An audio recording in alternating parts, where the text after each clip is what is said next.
welcome back to this collective message. This is week commencing the 3rd. However, I'm filming this on the 3rd of March. I almost said February then.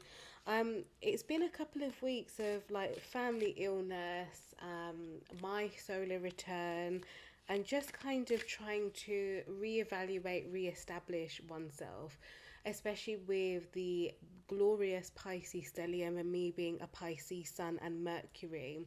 It's really pulled me into alignment, changing into feeling more aligned. But before alignment, I was in a state of burnout. But let's talk about what's happening.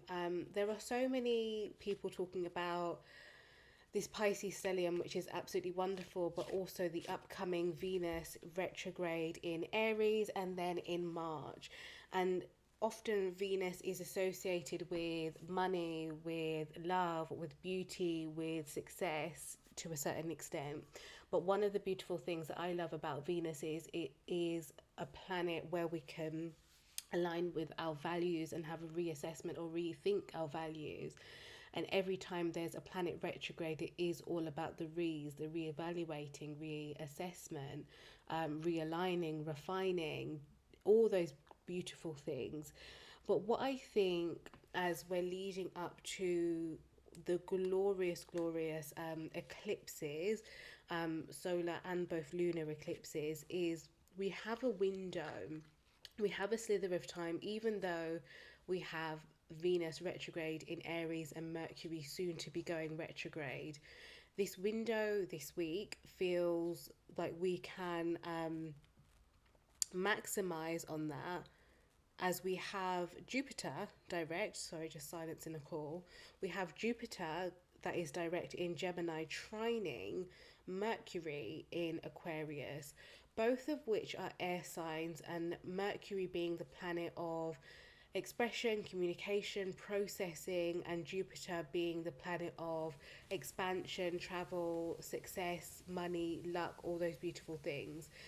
This feels like a beautiful time if you are creating any projects, if you are undergoing some sort of mental evaluation where you can actually expand on that and capitalize on that and get it out into the public sphere or public domain. There's something beautiful about trine energies, of course, because it brings a sense of harmony, it brings a sense of balance. But as it's in an air sign, there's a bit more fast paced action. So whatever you kind of put out into the world right now feels like you're going to get the results quite swiftly or get the feedback quite quickly. And I think this is beautiful, especially post the new moon on Pisces last week, which aligned with my birthday. It almost feels as though anything that was comms related, so communication, expression related, that you planted also the seeds on then in the new moon in Pisces, you might start to feel or see the results of that right now, which is beautiful. So let's just get some collective cards before we get into all 12 signs. So let's get one more.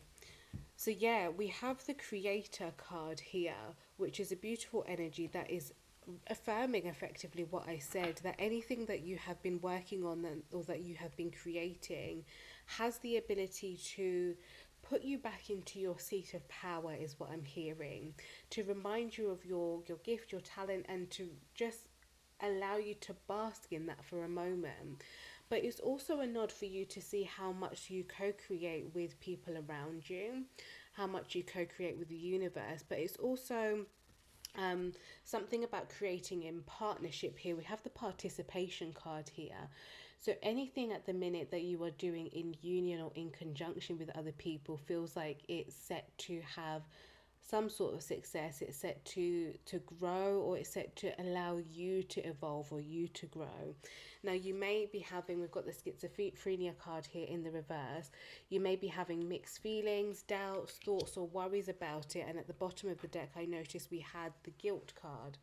So you might be processing, there's something about processing a layer of grief of, well, what if I do become successful here? What if this does actually all work out?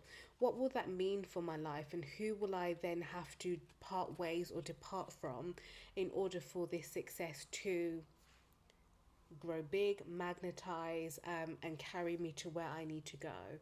So that is your collective message. Let's get into all 12 signs for Patreon.